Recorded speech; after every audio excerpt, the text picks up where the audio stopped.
This is your investment. Well, the background. Okay. Good morning. Staff are working on developing the budget, and tomorrow, Thursday, June 15th, and next Tuesday, June 20th, the city will be hosting social media town hall discussions for the 6th year. Public engagement has been very important in shaping the city's budget recommendations. The event last year had over 190,000 page views, 1,200 reactions, and 650 comments. We know it can be a challenge to get to meetings at City Hall, so we want to make it easy for residents to provide comments. Please join us on Facebook or Twitter tomorrow at 2 p.m. to provide input on budget issues. Residents can like us on Facebook or follow us on Twitter to get involved in the social media town hall. Please use hashtag ICTBudget17. Previous feedback has been reflected in changes such as adding evening service on the queue line, beginning the implementation of the library branch study, and funding for tree planting efforts. We would like to stress that even if residents can't participate during the social media town hall events, staff will respond to all Facebook and Twitter feedback through the next day. If you would like to join us in person, budget staff will be presenting at the July District Advisory Board meetings on July 5th and July 10th. Thank you. Can you tell us your name? My name is Elizabeth Goltry, Goltry. And your title? I'm a principal budget analyst in the budget office.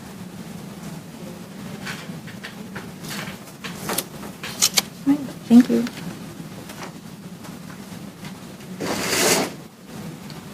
Got a kind today. Well, now it makes sense why budget was here. I'm like, why is budget watching this? Come on up, LT.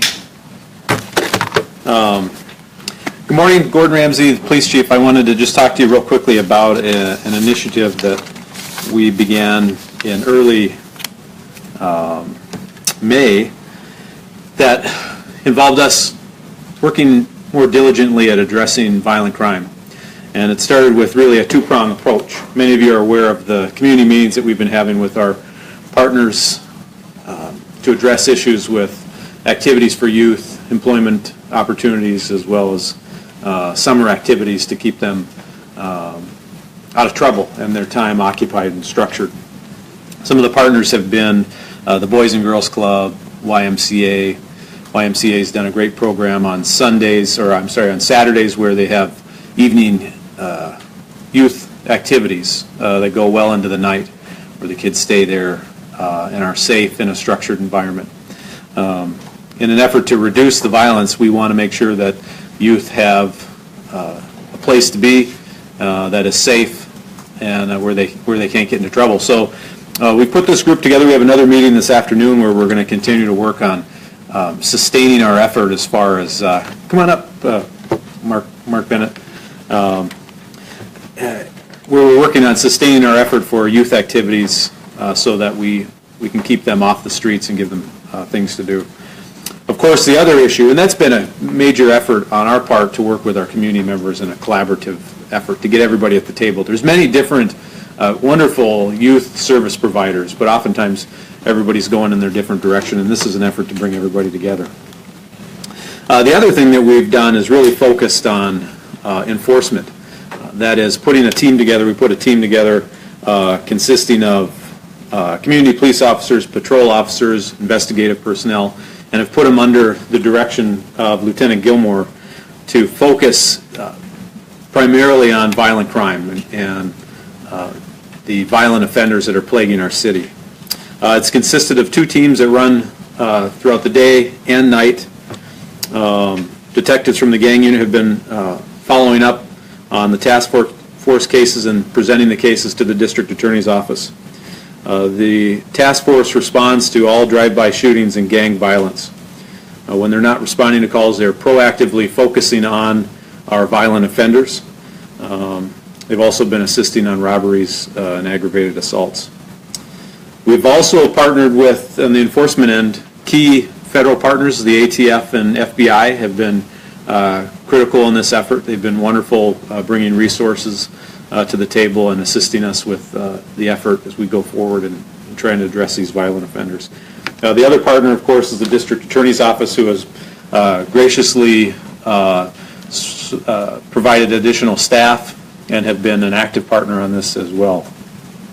So since early May, some of the statistics that the task force have made are they've had 149 gang contacts, 105 arrests, which include 2 suspects wanted for murder.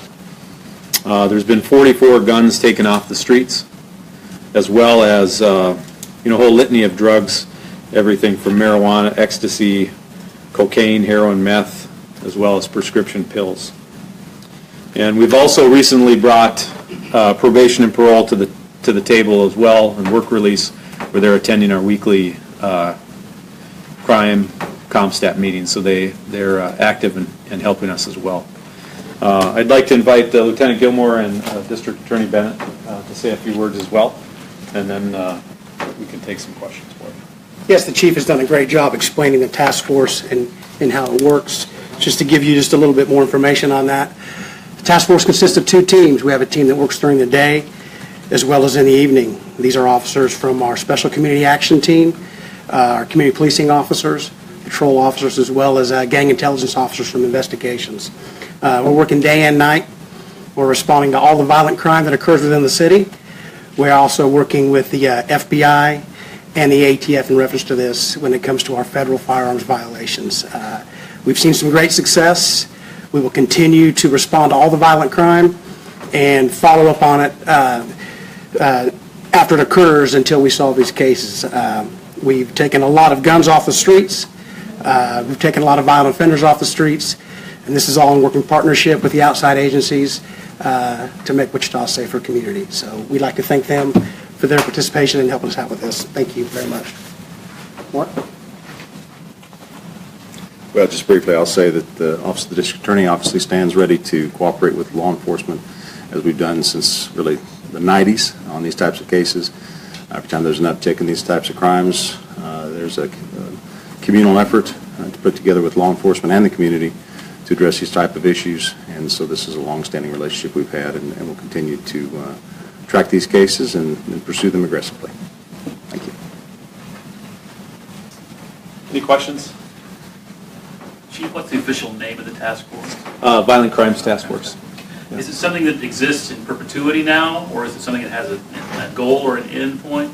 Yeah, we'll operate through the summer, and our goal is to sustain the ground we make and ensure that we reduce the the amount of shootings that we're seeing, and ensure that continues to go downward. You mentioned 105 arrests, 2 that dealt with murders, is that right? Yes. Your reaction to, obviously, that number, pretty significant.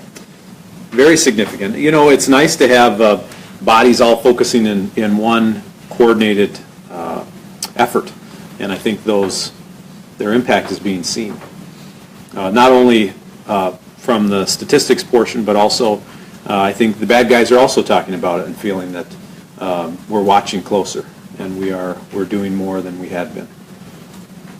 May I ask which 2 cases they were, the 2 murder cases? Yes, one was a case when an individual was wanted for homicide out of Salina, Kansas. The task force was able to track that individual down to a motel out on East Kellogg.